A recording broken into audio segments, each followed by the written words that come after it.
দেখুন তো কত কম সময়ে কত সুন্দর একটা মজাদার রেসিপি বানিয়েছিলাম। আজকে করেছিলাম মৌরি দিয়ে পাবদা মাছের কারি। দেখুন দেখতে কতটা সুন্দর হয়েছে, দেখতে যতটাই সুন্দর হয় খেতে কিন্তু ততটাই বেশি ভালো লাগে।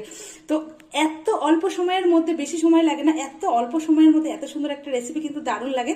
তো চলুন মূল রেসিপিতে ফিরে যাব, কিভাবে করলাম পুরোটাই আপনাদের সঙ্গে দেখাবো। চলুন।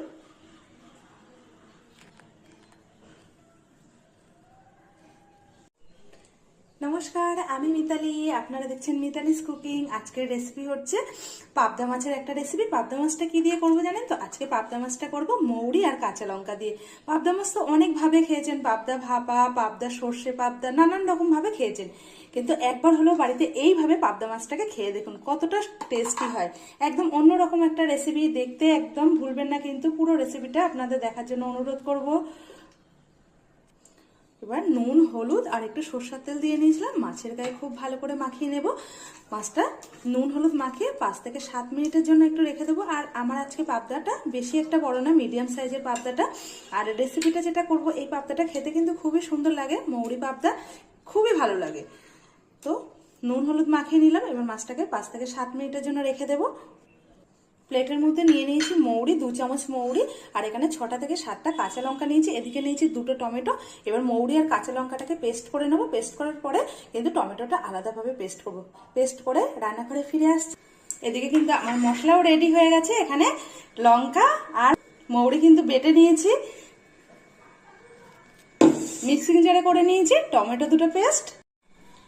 এদিকে কড়াইটা বসিয়ে দিয়েছি, মাছ ভাজার জন্য পরিমাণ মতো তেল দিয়ে দেবো। তেলটাকে খুব ভালো করে তাতিয়ে নিয়েছি, তেল দিয়ে দেখুন ধোয়া উড়ে যাচ্ছে। এই সময় মাছগুলোকে ভেজে নেব।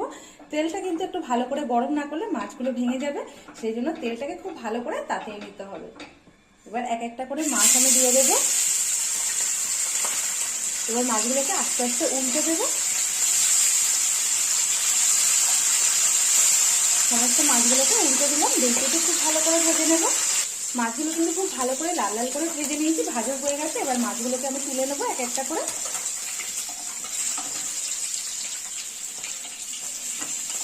একটা আলাদা প্লেটের মধ্যে রেখে দেবো।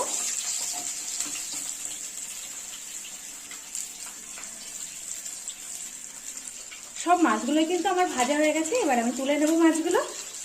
দেখুন সব মাছ ভেজে অন্য একটা প্লেটের মধ্যে তুলে নিয়েছি। এই তেলের মধ্যে দিয়ে দেবো 1/2 চামচ কালো জিরে। এই তেলের মধ্যে দিয়ে দেবো মৌরি আর যে কাঁচা লঙ্কাটা পেস্ট করে রেখেছিলাম, সেই বাটাটা কিন্তু এবার তেলের মধ্যে খুব ভালো করে কষিয়ে নেব। মশলাটাকে খুব ভালো করে কষিয়ে নেব।